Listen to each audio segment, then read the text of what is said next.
Hello, guys. Thank you so much for Jose today for hosting this night, and also a round of applause for June Tuesday and Chris Chopin, please. Yes, yes. Now you have me, Alejandra. As you know, we're on first name basis already. I don't know. I don't know what this means. Apparently, my name is too long for people to pronounce it. My full name is Alejandra Escamilla Sanchez.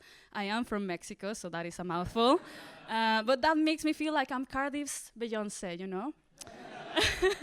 I'm going places. I'm not, I'm going places. I'm not nearly as famous, but I'm going places. I went to Tesco the other day. So yeah, I am from Mexico. I love being Mexican. I love being Mexican. I was raised in Mexico. I was born in Mexico. And you know, there's something in us Mexicans. Once we reach a certain age, we just want to leave our country. We all just escape. It's similar to what British people do when they go to Spain to survive the winter. But we just do it to survive. Let's admit it, guys. You can only enjoy Mexico if you have money or a gun. And some people have both. And if they have both, they become presidents. Shout out to you, Claudia Sheinbaum, my narco presidente. But you didn't hear from me because she has a gun. She has a gun. No, I love her. I love her. I love my women representing women. In positions of power as well. People ask me, why am I here in the UK instead of America, right? Well, the reason is I came here to study, guys, and I thought I looked better in a raincoat than with a bullet vest. Yeah, in terms of education, we're a bit better. Also, have you seen the president?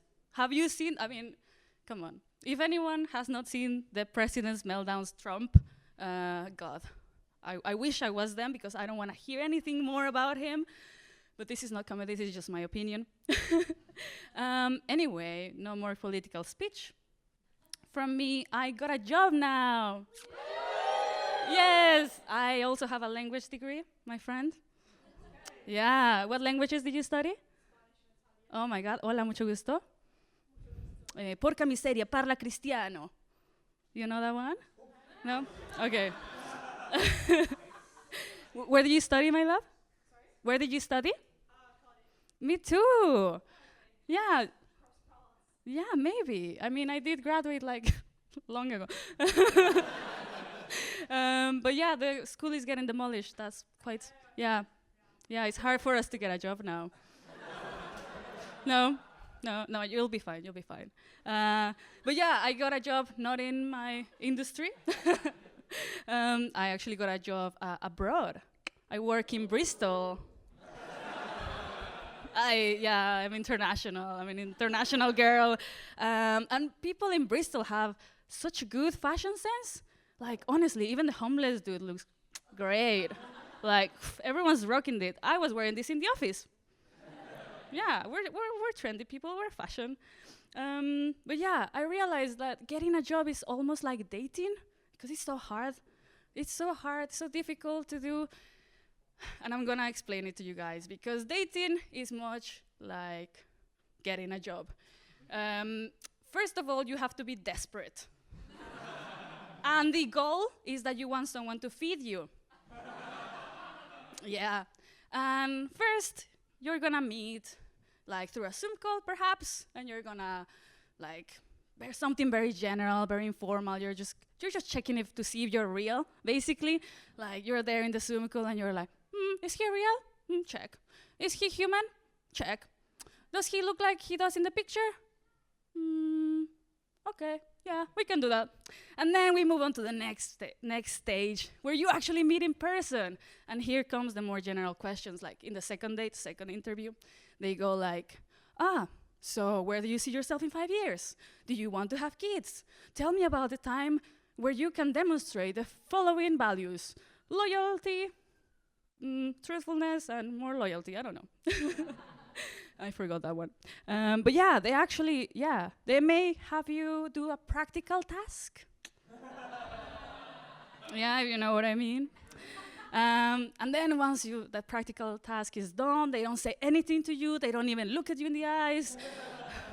You gather your things, put your blazer back on, and then they're like, okay, bye, yeah, we'll talk to you in 2 weeks, bye, bye. Yeah, we're interviewing other candidates for the position, so we'll let you know. And then you go, and you don't hear about them for 2 weeks. And you know how long is 2 weeks?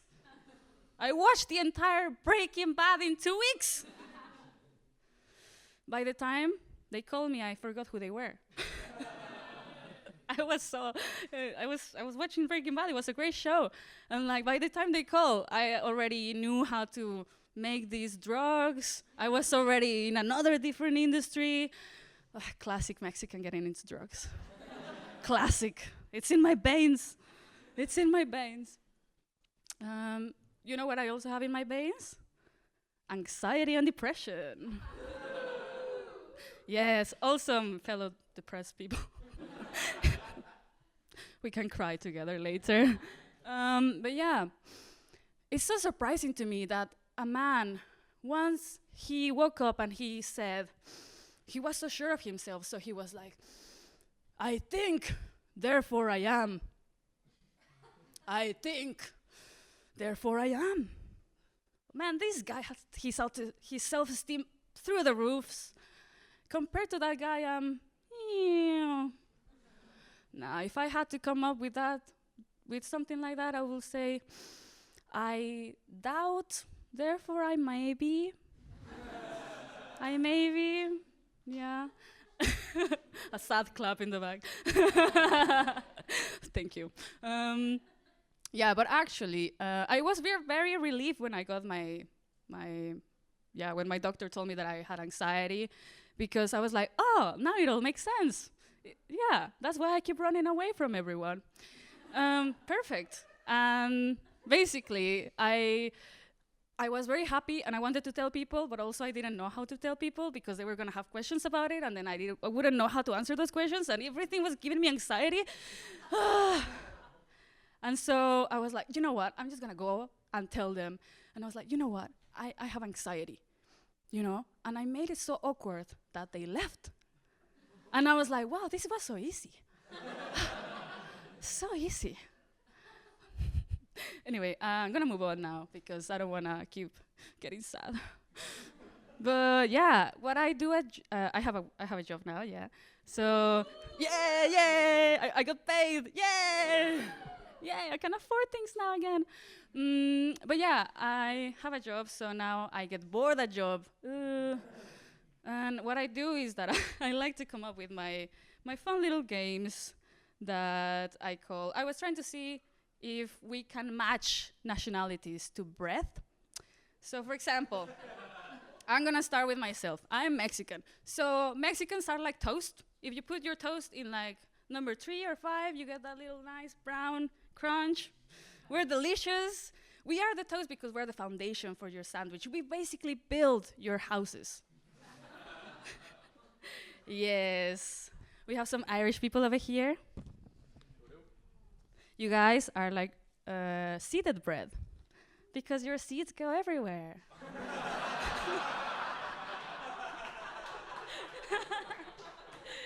English people like breakfast muffin, proud but quite stale. My fellow Americans like bagels, so full of themselves but no substance. No. My fellow Scots, they're like rye bread because it looks bad, but it's actually good for you. My Welsh people, you guys are the bread of heaven. Ah, yes, of course. Yeah, Italians, they are sourdough because if you mess with the recipe, they'll have a meltdown. French people are croissants. They're over the top, unnecessary, and in the shape of a dick. South Korea. Any South Koreans? No. They're like milk buns, milky buns, because they're trendy, cute, and they just want to be white. Uh, my Japanese people as well, they are like sesame buns because they look good, like a good idea, but they're gonna get stuck in your teeth and you can't get rid of them later. Spain is like a tiger bread because they're a bit exotic, but they're just regular bread. um, and last but not least, Hungarians. My partner is Hungarian, and I think they are like boxed. What? What is this? Yeah, Hungarians are like boxed bread, the uncut one, because they're huge. I've been Alejandra. Thank you so much.